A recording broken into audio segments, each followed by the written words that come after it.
as it turns out, but I've got an expert on board to help me out. Her name is Angie Mosteller, and she is the author of Christian Origins of Halloween, which is a kind of quick reference, plasticized, fold-out kind of thing that is really easy to read and access. And Angie, it's great to have you on the show today.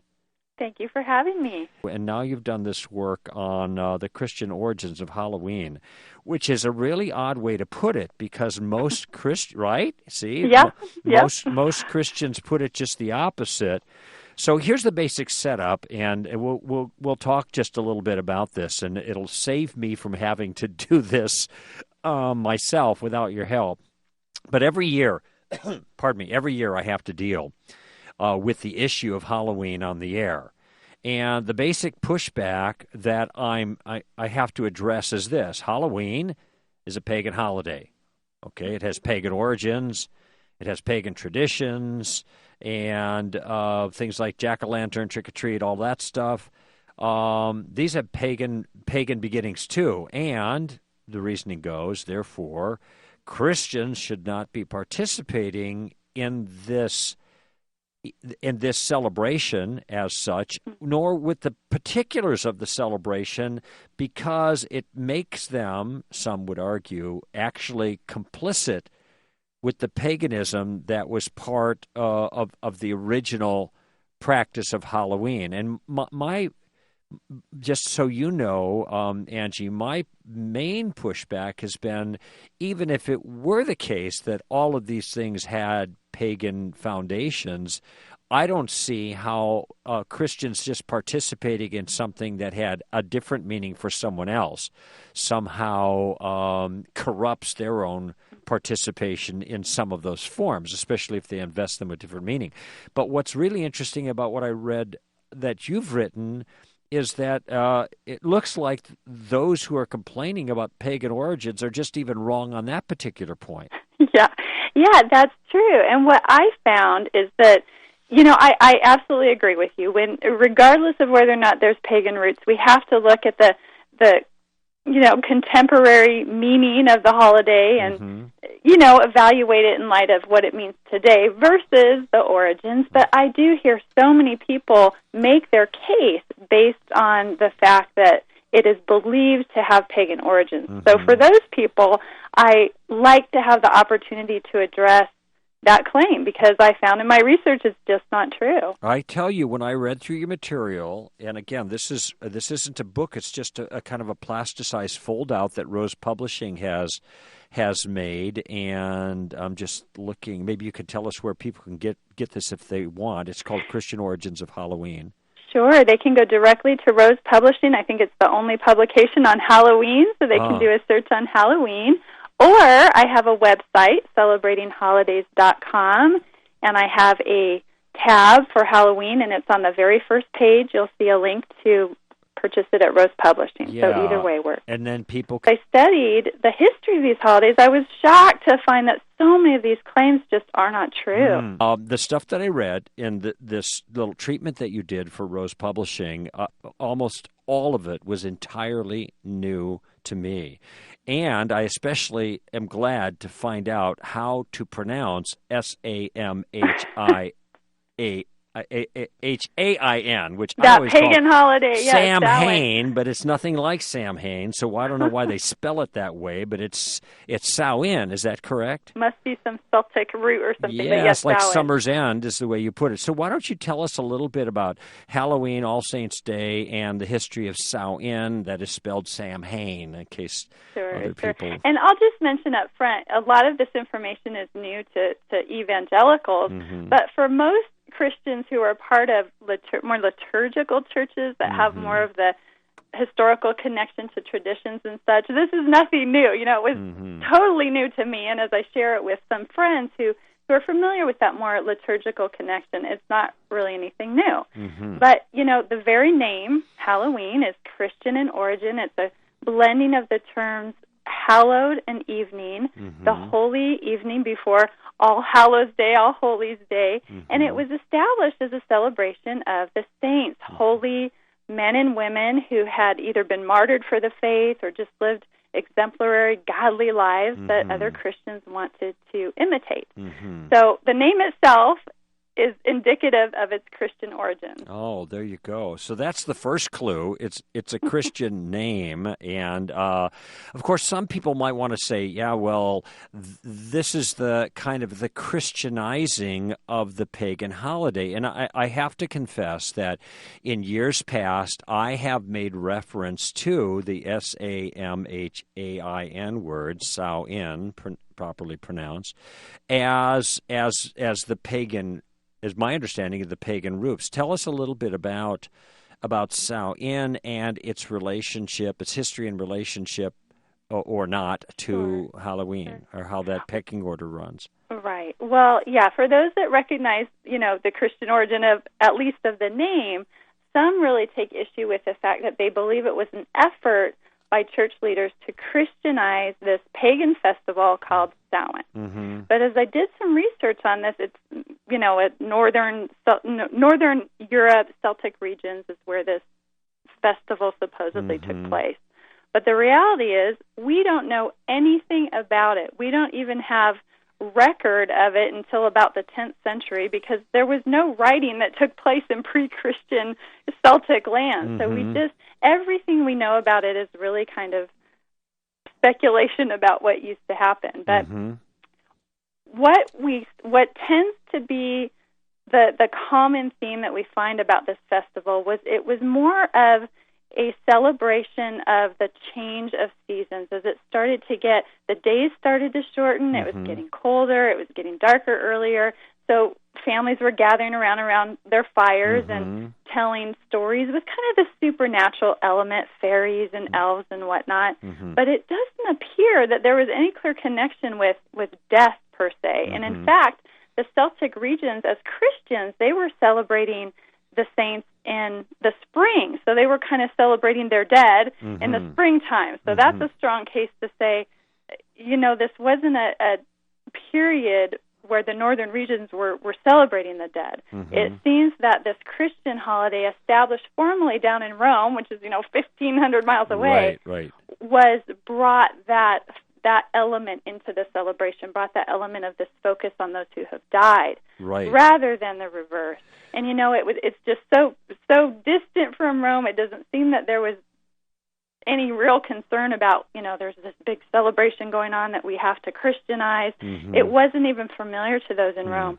And interestingly enough, my family spent a year in Spain recently, and it was very enlightening to see how they celebrated this holiday. We were in a small town, and we saw that there was a real focus. It wasn't anything like what we do in America. There was a real kind of somber tone. It was a time to remember the dead. People go and visit grave sites and bring flowers, and very, very different than what we see here. And my understanding is some of the bigger cities are starting to get this Americanized version. Oh, but interesting. It being in this small town, it gave me kind of a first-hand witness of how they celebrated the holiday, and it's very Christian.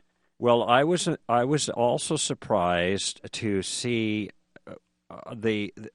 how you explain the emphasis on the afterlife and the dead and ghosts and spirits and the like, and because you have 3 days on the religious calendar that are stacked together. And your case is here that there was this activity going on in some places of Europe, Scotland or Celtic places, Scotland or Ireland or whatever, but it was really kind of innocuous. It's like, let's gather on the fire and tell stories of the supernatural because it's getting to be fall and, summer's gone and let's just hang out.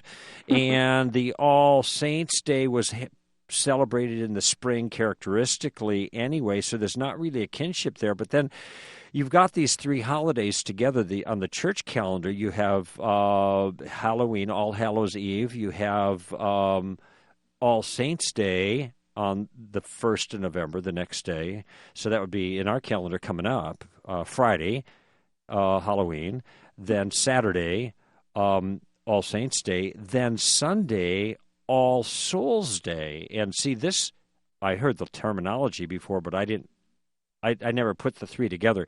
Tell us a little bit about those 3 days and how those things coming from Christianity started to influence the practice of this holiday, particularly as it touches on the involvement of the dead. Right. Well, I generally, and I'll start by addressing the non-Christians just very briefly, because, people always say, well, then how did these dark elements enter into the celebration of Halloween? And one, I say, is just, to be expected. Among non-believers, when you have this focus on the dead, which in the Christian view, it's a celebration that people that have died, we believe, are alive with Christ. So it's a very different view. But for those who are not believers, death is very terrifying. It's mysterious. It's dark. So that's one reason that I think some of these dark elements made their way into Halloween. But sadly, I think the second reason they made their way into Halloween is because Christians had a real misunderstanding of the afterlife. Particularly in the Middle Ages, there started to develop this distinction between the saints, who were considered, the most holy of the Christians, and then the rest of us, so the rest of the souls. And there developed this belief that the rest of us don't enter heaven or enter the presence of God immediately when we die, but rather we are left in this purgatorial state where we are punished and need to suffer. And during the Middle Ages in particular, these wild kind of superstitions and beliefs started to develop, never formally supported in defense of the Catholic Church, never formally supported, but it was just a very common understanding of when most of us die, we are going to suffer, and it's scary. Well, I have a question about that, because in your piece you talk about the Council of Lyon in 1274, and this goes to your comment about the Roman Catholic Church never formally kind of cashed this out. Do you mean early on and later they did? I should clarify. I'm sorry. Okay. They did formally recognize the concept of purgatory and the distinction between the saints and the rest of us,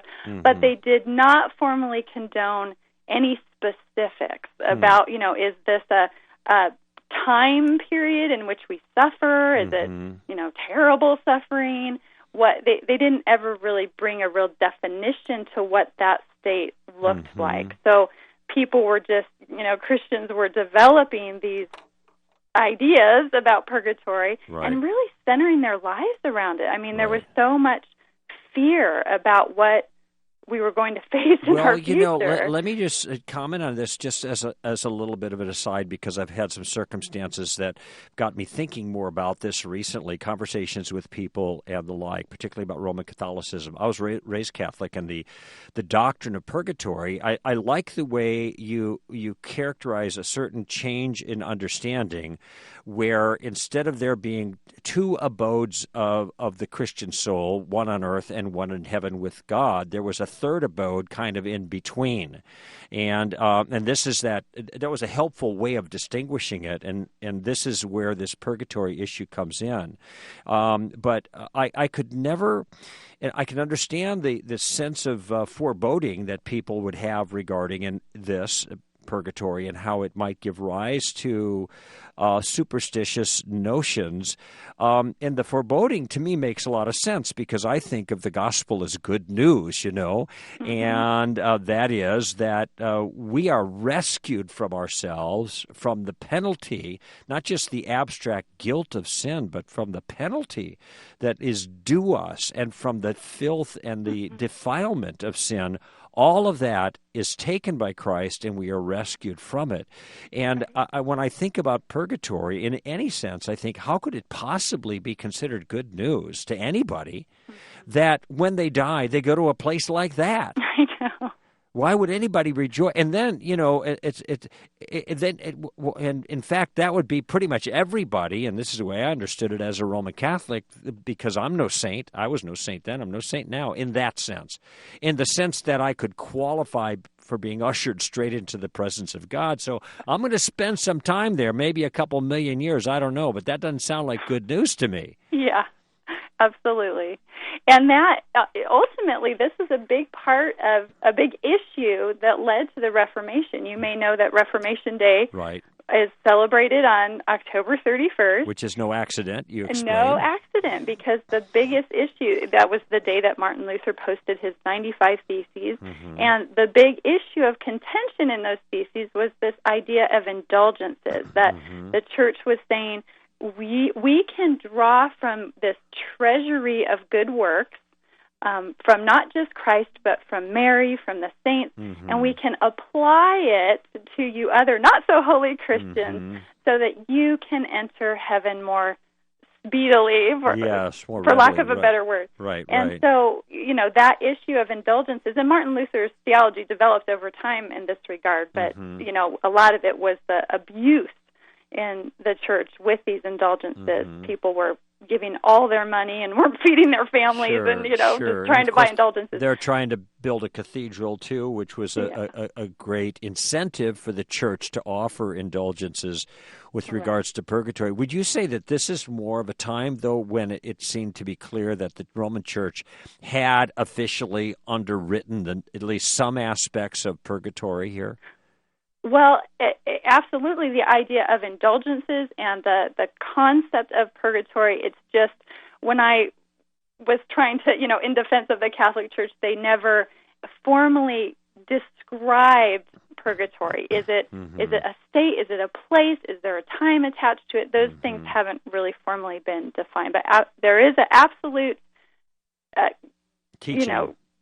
Support and belief and theology. A dogma related to purgatory. Dogma of the existence of purgatory. Yeah, so, but just I was taken with the citations, and I'm just going to read them for the audience. In the Council of Lyon, 1274, the council. I'm reading your text here with the citation. The council wrote that souls who have not made, quote, satisfaction for sins by worthy fruits of penance are cleansed after death by purgatorial or purifying punishments, and the council taught that these punishments could be relayed for oneself or for those who had died through, quote, the sacrifices of the masses, prayers, alms, and other duties of piety, close quote. Now, of course, this notion is very familiar to me, being raised as a Roman Catholic, but as I look back on it now, I have to say it is deeply offensive to me. People should not hold it because it offends me. That's not the point. But it offends my sensibility as somebody who understands the work of the cross, that I would have to be cleansed after death through purifying punishments for what I've done, when Jesus, the perfect sacrifice, has sanctified for all time those of us who fall under the grace of the cross. So this seems like such a contradiction to the work of the cross. It bothered me to hear those words. But you're right. I think that is the biggest issue, and was the biggest issue for reformers, is this concept seems to dilute the good news of the gospel and the sufficiency of what Christ did on the cross. So as the reformers developed their theology, this became a big focus point for the distinction in Reformed theology versus the Catholic theology that had developed. Right. So if we're looking at kind of, pardon the word, the evolution of Halloween here, you're arguing that there's a sense in which a lot of the more macabre elements that became associated with the secularizing of All Hallows Eve celebrations are actually tied to theological realities or theological issues that in some ways may have gotten corrupted a little bit biblically, but still were seized upon by people, and then this brought these other kind of gallows elements into the practice of Halloween.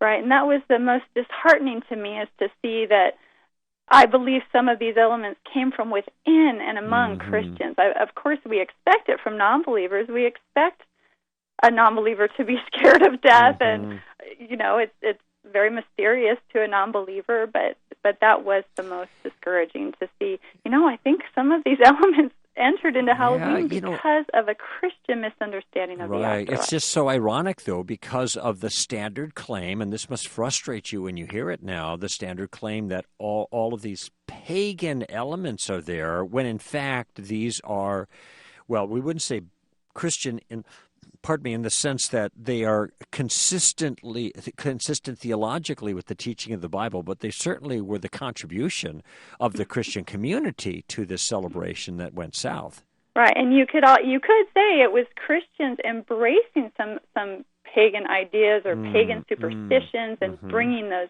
elements into their own theology. So, but it was Christians that were, misunderstanding the truth of the gospel. So when we look at these kind of reference to ghosts and stuff like that are associated with Halloween, I mean, there is an emphasis on on souls, and this is where I think this handy distinction that you introduced for me, this three-part distinction, the Christians on earth, the Christians in heaven, and then those that are caught in between, not quite in heaven, not still on earth, their bodies are dead, but they're caught in between. This gives rise then, you could see how naturally it gives rise to the whole idea that there are these disembodied spirits caught in between that need some help moving on, or that might come back and visit you and wreak havoc or annoy you or ask for help or something like that. And right, absolutely. I read such an interesting book about ghosts, and because I started out looking at ghosts thinking, well, as a Christian, we acknowledge that we all have a ghost or a spirit that lives on when we die, and all these popular shows are advocating these ideas and the reality is some of these appear to be very real. Some of these cases on these ghost shows, and I believe that they are. I believe there's a spiritual element. Certainly. But I was that's fully consistent with our worldview, not just in the human souls, the idea that human souls move on, but that there are other spiritual personalities and persons that is, I think, the distinction we need to emphasize is that in a biblical worldview, our human souls or spirits do not wander or, haunt the earth. You either go to heaven, or if you're a believer in Christ, or you go to hell. There's none of this middle wandering, looking for the light and whatever the claims are made. Yeah. So we have to do something with the reality of what has gone on all through history. There's accounts of ghosts and such, which I believe to be demonic. Yeah. And as a Christian, we certainly in our biblical worldview have room for the demonic. It's perfectly consistent, right? In my view, I think it's a perfect cover for deception, for a demon to pose as, the little girl who drowned in the pond, or your, Aunt so-and-so who passed away. It just gives an open door to, trust that this is a safe spirit. Yeah, it's a family member, and so all of a sudden you're complicit with the occult, and all kinds of strange things can happen then. Right. Yeah. Right. So we have on Friday All Hallows Eve, also known as Reformation Day, and as we hinted at just a little while ago, that's no accident that Reformation Day happened on All Hallows Eve, is because it isn't just a coincidence, but Martin Luther was trying to make his theological statement on a holiday that was theologically relevant to the point. Absolutely, yeah. It was a time that people were, more than I think any other time of the year, they were particularly focused on the saints and the good works of the saints, and hoping that those good works could be applied to their lives so they could kind of avoid or minimize their time in purgatory. So absolutely, it was a time. It's not an accident that Martin Luther was addressing these points at that particular time. So let's talk just for a few minutes, and then I'll let you go, Angie, just about some of the particular practices of Halloween. Let's just say, for example, say witches. I can't think of a more kind of universal type of costume that kids would have. I mean, if there's one thing there's more than anything else in Halloween costumes, it seems to be the witch. The pointed hat, the black robe, or whatever. There are all different ways to characterize them, but that's the witches. So this has come to be iconic in its association with Halloween. So what is, from a Christian perspective, what is your take on that? Well, just in terms of the historical connection, I would guess that, witches are their craft is typically associated with darkness. It's a time of year where it's starting to get darker earlier. We have longer nights. And then also they're often associated with communicating with the dead. That's who you go to if you want to communicate with the dead. So I think that's how the connection came in. But in terms of addressing it from a Christian worldview, I find a lot of parents try to kind of hide their kids from these images of witches and monsters and demons and ghosts, and we're surrounded by these images. Well, you go into the hardware store and they're hanging all over the place, man. I can't believe it. It's spooky. It used to really. I have little girls. I got a 9 and a 6, and they're kind of used to it now. But it used to shake them up just seeing these ghoulish, awful, bizarre looking visages. Yeah, I mean, they're in the grocery store. They're in our neighbor's yard. They're in schools. I mean, they're everywhere. So my view is let's proactively address this with our kids. Don't try to hide it from, you have to evaluate their age and if it's an appropriate conversation. But, when our kids are seeing these images of witches, I think it's a great opportunity to say, witchcraft really exists and it's very dangerous. In fact, I've heard accounts of Christian, oftentimes it's teenage girls. I know boys get involved in it too, but they think they're getting involved with what they call white witchcraft or good witchcraft, good magic, and are really exposing themselves to demonic activity. And they, get into it innocently enough sometimes, wanting to do these little divinations of, who am I going to marry and things like that. And it's really dangerous. So I use it as an opportunity to point out to my kids, this still exists today. There are people who practice witchcraft, and it's basically looking to the demonic world for power or for answers or, about our future and things of that nature. And it's something we really need to protect ourselves from. And it just, games like Ouija boards and things that kids think are funny. I want to use every opportunity to warn my kids, don't ever do that. You open yourself up to demonic spirits. Yeah, I'm looking at the Deuteronomy 18 passage you cite here in your material, and I haven't actually read this for a while, but I'm just going to read it because it's so explicit with this in this regard. Let no one be found among you who practices divination, which is I think it's that isn't that like a soothsayer or foretelling the future? Is that right? Divination, exactly. Or sorcery, or interprets omens, signs, engages in witchcraft, or casts spells, or who is a medium. There's a relationship to the dead there, calls on the dead, or spiritist, or who consults the dead. So they don't leave any question at all there. Moses didn't in his characterization. Anyone who does these things is detestable to the Lord. Strong statement.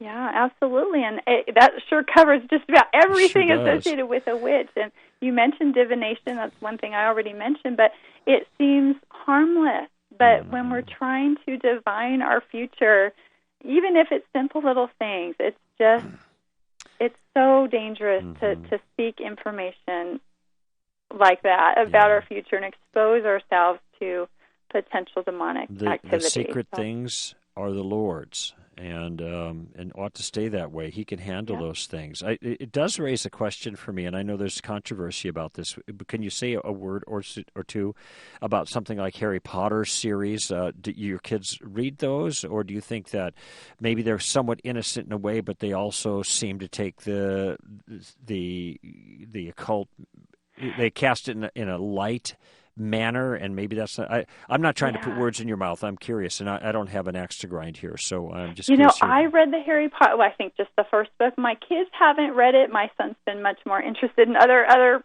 works to my, I'm happy about that. I'm not one to say don't touch a book like that, but if you're going to allow your kids to read books about sorcery and such, you really need to have some serious conversations about it. Personally, I would just stay away from it, but I remember learning as a college student, one of the best things you can do with kids is not to necessarily hide them from things you disagree with, whether it be shows or books or whatever it might be, but to proactively discuss them with your kids, to co-read, to co-view, and to be conversing actively with them. Because sometimes, when we prohibit our kids from reading or watching something, they'll take the first opportunity they get to do it when they're not under your supervision. Well, my daughter's been really taken with, she she likes the Harry Potter books, and she's read a couple of them, but we don't let her read the later ones. Now we're waiting for her to grow up a little bit. And in our broader community, there seems to be a kind of a literary acceptance at certain age levels of that kind of thing. Right now, she's just finishing up. She just finished the Fellowship books, Fellowship of the Ring, and so. Bam, bam, bam, and this thing is filled with all kinds of sorcery and the like. And one might make some distinctions that might be valid between Tolkien and the Potter work and the author there. What's her name? I'm trying to recall it now, but there's the Harry Potter. Pardon me? Yeah, the Harry Potter author. Right. I'm at a loss too, but anyway, so. It's like we're quick to promote the fantasy by Christian authors and not the fantasy by non-Christian authors. But some have made the distinction that in Tolkien's books, humans don't do sorcery. And when humans mess with magic, that is outside of their natural province. Now, if a wizard who is a different kind of creature, not a human, does it, well, or elves or whatever, they're different. It's a different province for them. But when humans do magic, this is corrupting. Right. So, I don't know, maybe that's a legitimate distinction. What about trick-or-treating and jack-o'-lanterns?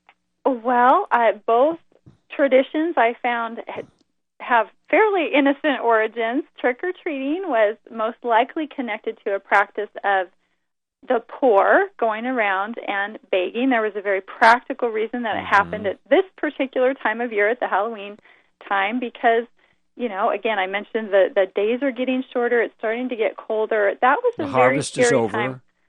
Excuse me? The harvest is over. So you're kind of... Yeah, and it could be a scary time for the poor as to whether or not they're going to be able to keep warm and eat and get through the cold season, So they would go around door to door asking for basically charity, and interestingly enough, they would offer prayers. It was called souling because they would offer prayers for the souls of the dead in the home. And even though the Reformation brought some, clarification or made some distinctions with the, what we believe to be the biblical teaching on the afterlife, the tradition continued because it served a practical purpose of the poor, being able to beg for food and drink and whatever else they might need. So that's how it started, and often they would go in costume to, make it more anonymous.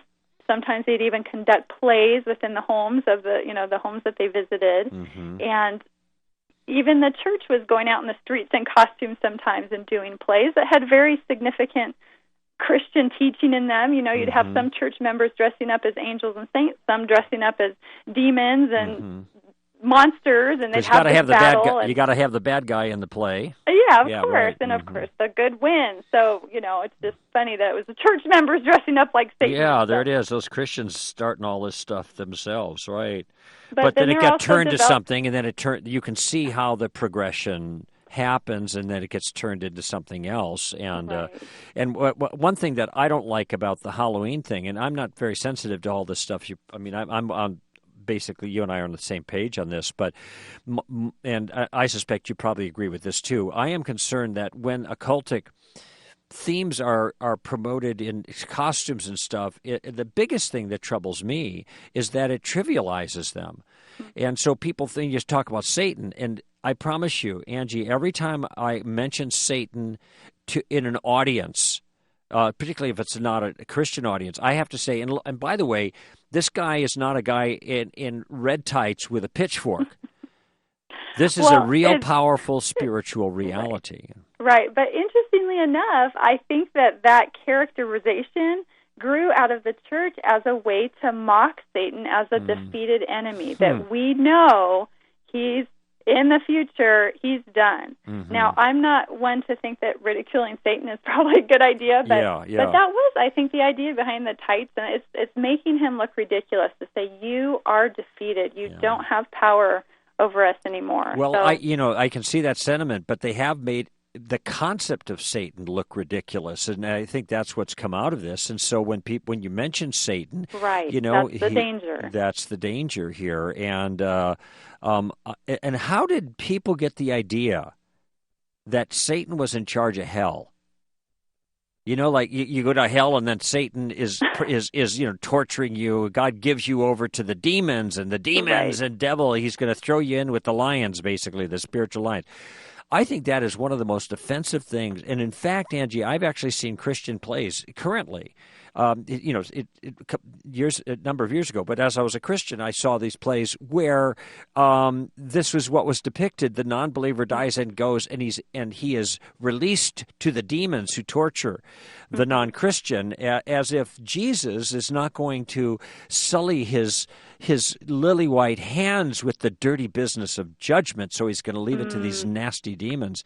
And it was such a distorted understanding of the justice of God. Well, what's interesting, too, is I think it goes hand in hand with this idea that Satan is somehow the opposite of God. And I think that I find that belief to exist very prominently among Christians. But the reality is he is a fallen angel. He's a created being. He's accountable to God. He's, if you want to compare him to someone, it would probably be more like an archangel like Michael. Right. He's not the opposite of God. He's not like yin and yang. So I think as we make that distinction, it helps Christians to better understand, our God is so much more powerful than evil. And yes, he's allowed demonic influence to continue their rule over earth, but that is going to change, and he is in control, and he will hold them accountable, as well as those who have forsaken God. I mean, he's the judge. So... Well, once again, the website where you are able to display your excellent work dealing with holidays like Halloween, and then but the site where they can see more of your work. Why don't you tell them how to get there again? It's celebratingholidays.com. So I've developed hundreds of pages on each holiday, so I just try to get as much information there as I can, just to help parents and people in general that are looking for answers about our holidays, and also looking for creative ideas for how to really use these as teaching opportunities in our homes and with our friends and in our communities. Well, thank you for your contribution to our families with this work, and God bless you and your husband for the work you're doing. It's just great to talk to you, Angie. You too. Thank you so much for having me. All right. All the best. You too. Bye-bye. Bye-bye.